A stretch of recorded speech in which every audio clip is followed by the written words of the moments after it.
تو اب 4 ربیع الاول، ربیع الاول کا مہینہ شروع ہو گیا، تو 4 ربیع الاول ہے، تو 4 ربیع الاول کے دن حضور صلی اللہ علیہ وسلم کی طبیعت میں تھوڑا افاقہ ہوا، تھوڑے ٹھیک ہوئے، تو حضور نے حکم فرمایا کہ 7 کنویں سے پانی لے کر آئے، 7 کنویں سے پانی لے کر آئے اور مجھے غسل دے۔ تو 7 کنویں سے پانی لایا گیا، تو تمام ازواج مطہرات، حضور صلی اللہ علیہ وسلم کی 11 بیویاں تھیں، 2 کا وفات ہو چکی ہے، 2 کی وفات حضور کے وفات ہونے سے پہلے، حضرت خدیجہ ہیں، ایک حضرت زینب بنت خزیمہ ہے، ان کی وفات حضور کی وفات سے پہلے ہی، باقی جب حضور صلی اللہ علیہ وسلم کی وفات ہوئی تو 9 آپ صلی اللہ علیہ وسلم کی 9 بیویاں موجود ہیں، تو ان 9 کے 9 بیویوں نے حضور صلی اللہ علیہ وسلم کو ایک ٹب کے اندر بٹھایا اور آپ کو غسل دیا۔ تھوڑی طبیعت ٹھیک ہوئی تو حضور صلی اللہ علیہ وسلم حضرت عباس اور حضرت علی رضی اللہ تعالیٰ عنہ کے کندھوں پر ایسا سہارا لے کر ان کے کندھوں پر پاؤں آپ کے گھسٹ رہے تھے، آپ مسجد نبوی میں تشریف لے گئے۔ تو جب مسجد نبوی میں تشریف لے گئے آپ صلی اللہ علیہ وسلم، تو آپ نے نماز پڑھائی، نماز پڑھانے کے بعد ممبر پر جلوہ فرما ہوئے، ممبر پر بیٹھے، اور ممبر پر بیٹھنے کے بعد آپ صلی اللہ علیہ وسلم کچھ نصیحتیں فرمائی۔ اس میں سے سب سے پہلی نصیحت یہ ہے کہ میرے صحابہ غور سے سنو، کہا غور سے سنو کہ جو پچھلے نبی تھے، پچھلے انبیاء تھے، یا پچھلے جو لوگ بڑے ہوتے تھے، ان کی وفات کے بعد لوگ ان کی قبر کو سجدہ گاہ بنا لیتے تھے، تو میں تم سے نصیحت کرتا ہوں، میری نصیحت یہ کہ میرے مرنے کے بعد میری قبر کو سجدہ گاہ نہ بنانا۔ آج تو جو آدمی سوچتا ہے میں بھی ولی ہوں، جس کو لوگ جھوٹے بولتے ہیں تو بھی ولی ہے بول کے، تو انہیں بھی کیا سوچتا میں مر جاؤں لوگ میری قبر کو سجدہ کریں، یہ سوچتے ہیں جو ایسے جن کی سوچ یہ ہے، اللہ تعالیٰ خود فرمائیں گے کہ میں نے کہا تھا نا کہ سجدہ صرف مجھے ہے، کسی اور کو نہیں ہے۔ تیرے دل میں ایک خیال کیسا آیا کہ تو بھی اپنے آپ کو سجدہ کرا لے، تو کیا خدا ہے؟ یعنی فرعون نے تو زبان سے ظاہر کیا تھا میں خدا ہوں، تو نے تو دل میں ظاہر کیا ہے کہ میں بھی خدا ہوں، تو اس کی پکڑ ہوگی۔ تو حضور نے فرمایا کہ پچھلی امت کے لوگوں نے اپنی جو ان کے بڑے آدمی ہوتے تھے، ان کے نبی ہیں، تو ان لوگوں نے اپنی ان کو قبر کو سجدہ گاہ بنا لیا، لہٰذا میری قبر کو سجدہ گاہ نہ بنانا۔ آج بھی شرک سے پاک و صاف ہے، آپ جا کر دیکھ لیں مدینہ کے اندر، وہاں پر پہلے بیٹھے ہوئے رہتے، اگر کوئی ذرا سا جھکا بھی تو وہ وہاں حبشی رہتے، بڑے بڑے موٹے موٹے، یوں اٹھا کے یوں پھینک دیتا میں، آج بھی وہاں پر شرک سے پاک ہے۔ تو حضور صلی اللہ علیہ وسلم نے خطبہ دیا، اور اس کے بعد حضور صلی اللہ علیہ وسلم نے فرمایا کہ صحابہ اگر کسی کا مجھ پر حق ہے، اگر میں نے کسی سے کچھ لیا ہے، یا میرا کسی کے اوپر کوئی حق ہے، میرا کسی کے اوپر ہے، مجھ سے کسی نے لیا ہو، میں نے کسی کو تکلیف دی ہو، یا میں نے کسی سے کچھ پیسے لیے ہوں، یا میں نے کسی سے کچھ بھی لیا ہو، تو مجھ سے لے لے اور اس بات میں شرم نہ کرے، اس بات میں شرم نہ کرے۔ کیوں شرم نہ کرے؟ کیونکہ دنیا کے اندر واپس کرنا آسان ہے، لیکن قیامت کے دن اگر کوئی آدمی ہم سے مطالبہ کر دے گا تیرے پاس میرے 10 روپے ہیں، تو وہاں 10 روپے کہاں سے لائے گا؟ وہاں 10 روپے کے بجائے 10 نیکیاں دینی پڑیں گی، اور وہاں تو نیکیوں کی ویسی کمی ہے۔ تو حضور نے فرمایا کہ اگر کسی کا حق میرے اوپر ہے تو مجھ سے لے لے، شرم نہ کرے، اس بات میں بالکل شرم نہ کرے۔ تو ایک صحابی کھڑے ہوئے، یا رسول اللہ آپ نے مجھ سے ایک دن 3 درہم لیے تھے، 3 درہم۔ تو حضور صلی اللہ علیہ وسلم کے پاس تو اس وقت کچھ بھی نہیں تھا، تو حضور صلی اللہ علیہ وسلم کے پاس ایک صحابی کھڑے ہوئے تھے جن کا نام فضل بن عباس ہے، حضور صلی اللہ علیہ وسلم کے چچا عباس، ان کے بیٹے فضل۔ تو ان سے کہا کہ فضل تم ان کو 3 روپے دے دو گے؟ کہا کہ رسول اللہ میں دے دوں گا، ٹھیک ہے۔ ان سے کہا کہ ان کی آپ کی ذمہ داری ان کی ہے کہ ان سے 3 روپے لے لینا۔ یعنی آخری وقت میں بھی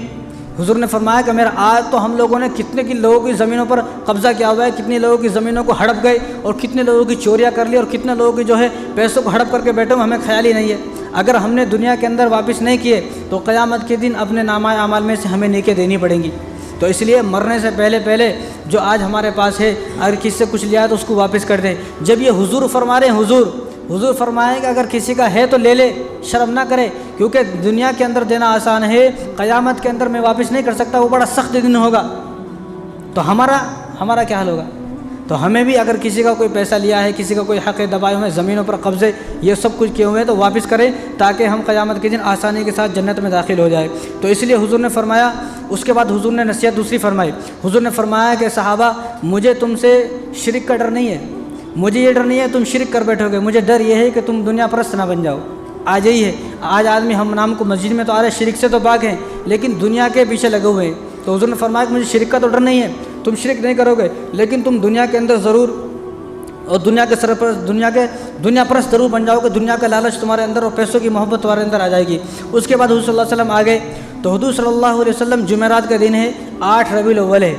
تو حضور صلی اللہ علیہ وسلم نے آخری نماز حضور نے جمعرات کے دن 8 ربیع الاول کو مغرب کی نماز پڑھائی، اور مغرب کی نماز آپ صلی اللہ علیہ وسلم نے اتنی لمبی پڑھائی کہ مغرب کی نماز میں سورہ مرسلات پڑھی، اور سورہ مرسلات کے اندر 50 آیت ہیں۔ یہاں تو ایک اگر چھوٹی صورت نہیں پڑھ کے کوئی بڑی صورت پڑھتی ہے لڑائیاں ہو جاتی ہیں کہ امام صاحب کو لگتا ہے کہ اس کا دماغ خراب ہو چکا ہے کہ امام صاحب مغرب کی نماز بڑی لمبی پڑھا رہا ہے۔ بھائی یہ حضور سے سیکھے۔ حضور صلی اللہ علیہ وسلم نے اپنی آخری نماز جو پڑھائی ہے مغرب کی نماز، اس کے اندر سورہ مرسلات پڑھی ہے۔ یہ سورہ مرسلات وہ ہے جو فجر کی نماز کے اندر پڑھتے ہیں، 50 آیتیں، 2 رکوع ہیں اس کے اندر۔ تو حضور نے وہ نماز مغرب کی نماز پڑھائی اور سورہ مرسلات اس کے اندر پڑھائی، اور پڑھانے کے بعد مغرب کی نماز پڑھانے کے بعد گھر کو آ گئے۔ حضرت عائشہ رضی اللہ تعالیٰ عنہ حجرے میں آ گئے۔ جب آ گئے تو عشاء کی نماز کا وقت ہو گیا، تو عشاء کی اذان حضرت بلال نے دی، اذان دے دیے۔ اذان دینے کے بعد نماز کا وقت ہو گیا۔ جب نماز کا وقت ہو گیا تو حضور صلی اللہ علیہ وسلم کے پاس بلال آئے کہ یا رسول اللہ نماز کا وقت ہو چکا ہے، صحابہ انتظار میں ہیں، صحابہ آپ کا انتظار فرما رہے ہیں۔ تو حضور اٹھے۔ جب اٹھے حضور تو حضور صلی اللہ علیہ وسلم اتنے کمزور ہو چکے تھے کہ غشی طاری ہو کر بے ہوش ہو کے نیچے گر گئے۔ تھوڑی دیر کے بعد ہوش آیا تو حضور نے پوچھا نماز پڑھ لیے؟ میں کہ نہیں یا رسول اللہ نماز نہیں پڑھے، ابھی نماز نہیں پڑھے، اس صحابہ آپ کے انتظار میں ہے۔ تو حضور پھر اٹھے، پھر آپ صلی اللہ علیہ وسلم نے غسل کیا۔ غسل کرنے کے بعد پھر مسجد کی طرف جیسے چلے تھے، پھر غشی طاری ہو کے پھر گر گئے۔ تیسری مرتبہ پھر اٹھے تو 3 مرتبہ اس طرح ہوا۔ تو چوتھی مرتبہ حضور نے فرمایا کہ مروا ابا بکر فلیصلی بالناس، کہ ابو بکر کو بولو کہ وہ لوگوں کو نماز پڑھائے۔ تو عائشہ رضی اللہ تعالیٰ پاس بیٹھی ہوئی تھی۔ تو عائشہ نے دل میں سوچا کہ جو میرے ابا جان ہیں نا، وہ تو بڑے کمزور دل کے ہیں، رقیق القلب ہیں، نرم دل کے ہیں، ایسا نہ ہو کہ جب حضور کے مصلی پر ٹھہرے تو حضور کے جانے سے پہلے وہی چلے جائے۔ تو حضرت عائشہ نے فرمایا کہ رسول اللہ آپ ابو بکر کو حکم نہ کریں، آپ عمر کو حکم کریں کہ حضرت عمر رضی اللہ تعالیٰ نماز پڑھائیں۔ تو حضور نے فرمایا کہ نہیں، میں نہیں، بلکہ میرا اللہ تعالیٰ، جو میرے اللہ کہہ رہے ہیں کہ میں ابو بکر کو ہی بولوں کہ میرے مصلی پہ صرف ابو بکر کھڑا ہو۔ آج تو شیعہ لوگ جو ہے نا ابو بکر کو گالیاں دے رہے، شیعہ لوگ، اور ہم بھی ان کے ساتھ ہیں۔ آج ہمارا مسلمان بھی شیعہ لوگوں کے ساتھ ہے، جیسا وہ کرنا ہے انہیں بھی ویسے کرتا ہے۔ تو وہ لوگ تو ابو بکر رضی اللہ تعالیٰ گالیاں دے رہے ہیں کہ ابو بکر رضی اللہ تعالیٰ نے معاذ اللہ زبردستی مصلی پہ قبضہ کر لیا۔ یہ بخاری کی روایت ہیں۔ حضور نے حکم فرمایا مروا ابا بکر فلیصلی بالناس، کہ ابو بکر کو حکم کرو کہ ابو بکر نماز پڑھائے، کسی اور کو میرے مصلی پر کھڑا ہونے کی اور نماز پڑھانے کی اجازت نہیں ہے۔ یہ صرف اللہ تبارک و تعالیٰ نے حکم دیا ہے مجھے کہ یہ حق صرف ابو بکر کو ہے کہ ابو بکر ہی نماز پڑھائیں، کوئی اور نماز نہ پڑھائیں۔ تو ابو بکر رضی اللہ تعالیٰ نے پہلی نماز عشاء کی نماز پڑھائی 8 ربیع الاول جمعرات کے دن۔ دوسرا دن جمعہ کا دن ہے، تو جمعہ کے وقت بھی حضور صلی اللہ علیہ وسلم کی اتنی ہمت نہیں ہوئی کہ حضور جو ہے حجرے سے باہر نکلے جمعہ پڑھائیں۔ تو جمعہ بھی حضور صلی اللہ علیہ وسلم کے حیات میں ان کے رہتے ہوئے ابوبکر صدیق رضی اللہ تعالیٰ نے 17 نمازیں پڑھائی ہیں، 17 نماز، 8 ربیع الاول کی عشاء کی نماز، مغرب کی، جمعے کے دن کی 5 نماز، ہفتے کے دن کی 5 نماز، اتوار کے دن کی 5 نماز، 15 نماز، اور پیر کے دن کی فجر کی نماز، اور مغرب کی جو 8 ربیع الاول ہے، 8 ربیع الاول پیر کے دن مغرب عشاء کی ایک نماز، 8 ربیع الاول کی ایک نماز، 12 ربیع الاول کی ایک نماز، 5 نماز 10 ربیع الاول کی، 5 نماز 11 کی، 5 نماز جو ہے وہ 9 ربیع الاول کی۔ تو 17 نمازیں ابوبکر صدیق رضی اللہ تعالیٰ عنہ نے حضور کے رہتے ہوئے ادا فرمائی ہیں، 17 نمازیں۔ اور حضور صلی اللہ علیہ وسلم نے حکم فرمایا کہ ابو بکر کو ہی، اللہ تعالیٰ حکم فرما رہے ہیں کہ ابو بکر ہی نماز پڑھائے، ابو بکر ہی میرے مصلی پہ کھڑا ہو، کوئی اور دوسرا جو ہے ابو بکر کے علاوہ میرے مصلی پہ کھڑا نہ ہو۔ تو ابوبکر صدیق رضی اللہ تعالیٰ عنہ دوسرے دن جمعہ بھی پڑھایا، یعنی حضور کے رہتے ہوئے اور حضور کے حیاتی میں، حضور کی زندگی میں ایک جمعہ بھی پڑھایا اور 17 نمازیں بھی پڑھائی۔ جب آپ صلی اللہ علیہ وسلم جمعے کے دن، اب طبیعت میں ذرا افاقہ نہیں ہوا، آپ صلی اللہ علیہ وسلم طبیعت زیادہ خراب تھی، تو 10 ربیع الاول اور ہفتے کا دن، تو حضور صلی اللہ علیہ وسلم تھوڑی سی طبیعت میں افاقہ ہوا، تو حضور صلی اللہ علیہ وسلم ظہر کی نماز کے لیے، ظہر کی نماز ہو رہی ہے، ابوبکر صدیق رضی اللہ تعالیٰ ظہر کی نماز پڑھا رہے ہیں، تو حضور صلی اللہ علیہ وسلم حضرت عباس اور حضرت علی رضی اللہ تعالیٰ کے کندھے سے گھسٹتے ہوئے، پیر گھسٹ رہے ہیں اور مسجد میں گئے، تو ابوبکر صدیق رضی اللہ تعالیٰ نماز پڑھا رہے ہیں نماز، تو حضور صلی اللہ علیہ وسلم ان کے بازو میں آ کر بیٹھ گئے۔ جب بازو میں آ کر بیٹھے تو ابوبکر صدیق رضی اللہ نظر ہٹنے لگے، تو حضور نے ان کو اشارہ کر کے فرمایا پڑھے نا آپ یہیں رہے۔ تو حضور صلی اللہ علیہ وسلم نے ظہر کی نماز بڑی آہستہ سے پڑھائی ہے، کیونکہ آپ کی طبیعت خراب تھی نا، جملے نکل رہے نہیں تھے، یعنی حضور صلی اللہ علیہ وسلم نماز پڑھا رہے تھے ابوبکر کو، ابوبکر صدیق رضی اللہ تعالیٰ نماز پڑھا رہے تھے پوری امت کو، یعنی حضور صلی اللہ علیہ وسلم، یہ شیعہ لوگوں کو یہ باتیں سمجھ میں آنی چاہیے، یہ بخاری کی روایت ہے، یہ ہم نے اپنی طرف سے نہیں بنائی، یہ روایت ہے۔ تو حضور صلی اللہ علیہ وسلم پاس میں بیٹھ کر نماز پڑھانے ابوبکر کو، اور حضور صلی اللہ علیہ وسلم کی جو زبان سے الفاظ نکل رہے تھے اللہ اکبر، وہ اتنے نہیں نکل رہے تھے پہلی صف کو بھی جائے، وہ صرف ابوبکر کو سنائی دے رہے تھے۔ ابوبکر صدیق رضی اللہ تعالیٰ کو حضور کے الفاظوں کو سن رہے تھے، اور ابوبکر کے الفاظوں کو تمام صحابہ سن رہے تھے، یعنی حضور صلی اللہ علیہ وسلم کی اقتداء میں ابوبکر ہیں، ابوبکر کی اقتداء میں تمام صحابہ ہیں۔ تو یہ 10 ربیع الاول ہے، تو 10 ربیع الاول کے دن آپ صلی اللہ علیہ وسلم نے ظہر کی نماز پڑھائی، اور ظہر کی نماز پڑھانے کے بعد حضور صلی اللہ علیہ وسلم نے نصیحت فرمائی کہ اللہ تبارک و تعالیٰ نے اپنے ایک بندے کو اختیار دیا کہ وہ یا تو دنیا میں رہے یا میرے پاس آ جائے، یا دنیا کی نعمتوں کو پسند کرے یا میرے پاس جو نعمتیں ان کو پسند کرے۔ تو حضور نے فرمایا کہ اس بندے نے آخرت کی نعمتوں کو اور جو اللہ تبارک و تعالیٰ کے پاس نعمتیں ہیں ان کو پسند فرمایا۔ یہ حضور صلی اللہ علیہ وسلم ارشاد فرمائے، اور ابوبکر صدیق رضی اللہ عنہ محفل سے اٹھ کر چلے گئے باہر،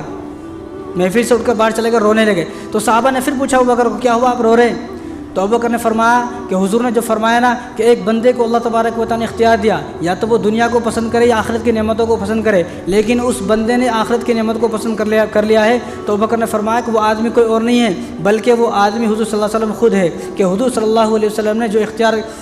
پسند کیا ہے وہ آخرت کو پسند کیا ہے، آخرت کی نعمتوں کو پسند کیا ہے۔ حضور جس کے بارے میں فرما رہا وہ کوئی اور نہیں ہے بلکہ وہ حضور خود ہے۔ اسی طرح اس کے بعد آپ صلی اللہ علیہ وسلم فرمایا کہ جو مسجد نبوی ہے نا، تو مسجد نبوی کے جو دروازے نہیں تھے، تو دروازے جو تھے نا وہ مسجد نبوی سے ٹچ ہو کے تمام صحابہ کے دروازے بنے ہوئے تھے۔ عمر رضی اللہ تعالیٰ عنہ کے، ابوبکر صدیق رضی اللہ عنہ کے، عثمان رضی اللہ تعالیٰ عنہ کے، ابو طلحہ، عبد الرحمن بن عوف، تو سب کے دروازے بنے ہوئے تھے۔ تو حضور نے اس وقت حکم فرمایا کہ مسجد نبوی میں جن صحابی کے دروازے کھل رہے ہیں ان تمام صحابہ کے دروازوں کو بند کر دیا جائے، اور مسجد نبوی میں صرف ابوبکر کا دروازہ کھلے، باقی تمام صحابہ کا دروازہ جو ہے بند کر دیا جائے۔ تو تمام صحابہ نے اپنے دروازے بند کر لیے، ختم کر دیے کہ اب یہاں سے کوئی نہیں آئے گا، اب گھوم کے ایسے آئیں گے۔ صرف ابوبکر صدیق رضی اللہ تعالیٰ عنہ کا دروازہ مسجد نبوی کے اندر حضور نے خود حکم فرمایا۔ یہ شیعوں کو یہ بات سمجھ میں آنی چاہیے کہ ابوبکر کا دروازہ کھلا رہا ہے، حضور نے حکم فرمایا کہ کسی صحابی کا دروازہ مسجد کے اندر نہیں کھلے گا، اور حضور نے اس کے بعد فرمایا اگر دنیا کے اندر میرا کوئی خلیل ہوتا تو وہ ابوبکر میرے خلیل ہوتے، ابوبکر میرے خلیل ہوتے، لیکن اللہ تبارک و تعالیٰ نے مجھے اپنا خلیل بنا لیا ہے۔ جس طرح حضرت ابراہیم علیہ السلام کو اللہ تبارک و تعالیٰ نے اپنا خلیل بنا لیا، اسی طرح مجھے بھی اللہ تبارک و تعالیٰ نے اپنے خلیل بنا لیا ہے۔ لیکن ابوبکر میرے دوست تھے، میرے ساتھی ہیں، میرے یار ہیں، میرے دوست تھے، میرے ساتھی ہیں۔ تو اس کے بعد حضور صلی اللہ علیہ وسلم نے حکم فرمایا کہ عرب کو مشرکین سے پاک کر دیا جائے، شرک سے پاک کر دیا جائے، مشرکوں سے پاک کر دیا جائے۔ اب عرب کے اندر کوئی مشرک نہیں رہے گا، نہ شرک ہوگا اور نہ کوئی مشرک باقی رہے گا، اس کے بعد سب کو یہاں سے نکال دیا جائے، یہاں کوئی نہیں رہے گا۔ 11 ربیع الاول، تو 11 ربیع الاول کے دن حضور صلی اللہ علیہ وسلم نے حضرت حسن حسین کو بلایا، حضرت علی کو بلایا، حضرت فاطمہ کو بلایا۔ حضرت فاطمہ رضی اللہ عنہ کان میں کچھ کہا تو آپ رونے لگی، پھر کہا تو پھر آپ ہنسنے لگی۔ تو عائشہ نے پوچھا کہ آپ کے کان میں ایسا کیا کہا حضور نے؟ پہلے آپ رونے لگی پھر آپ ہنسنے لگی۔ تو انہوں نے کہا کہ میں بھی نہیں بتاؤں گی، یہ ایک راز ہے۔ تو حضور صلی اللہ علیہ وسلم جو وفات ہوگی نا، وفات کے بعد ان سے پوچھا تو انہوں نے کہا کہ جب میں رونے لگی تو حضور نے کہا تھا کہ میں اس بیماری میں اس دنیا سے چلا جاؤں گا، میں اسی بیماری میں میری وفات ہو جائے گی، میں اسی بیماری میں اس دنیا سے چلا جاؤں گا۔ جب میں ہنسی تو حضور نے فرمایا کہ اے فاطمہ تو فکر نہ کر، میرے خاندان میں سب سے پہلے تو میرے پاس آئے گی۔ اسی لیے حضرت فاطمہ رضی اللہ تعالیٰ عنہ کا انتقال حضور صلی اللہ علیہ وسلم کے 6 مہینے کے بعد ہو گیا، اور حضور صلی اللہ علیہ وسلم کو سب کو نصیحت فرما رہے ہیں لیکن روئے نہیں۔ لیکن جب حسن حسین کو دیکھا، وہ تو چھوٹے بچے تھے نا، 5-6 سال کے، جب ان کو دیکھا تو رونے لگے۔ ان کو تو معلوم تھا نا، حضور کو جبرائیل علیہ السلام نے بتا دیا تھا کہ حضرت حسین کو جو ہے کربلا میں شہید کریں گے، اور حضرت امام حسن کو جو ہے لوگ زہر دے کے شہید کریں گے۔ تو ان کی طرف دیکھا تو رونے لگے۔ حضرت علی کو بھی بلایا تو حضرت علی کو کافی نصیحتیں کی۔ تو یہ 11 ربیع الاول۔ اب آخری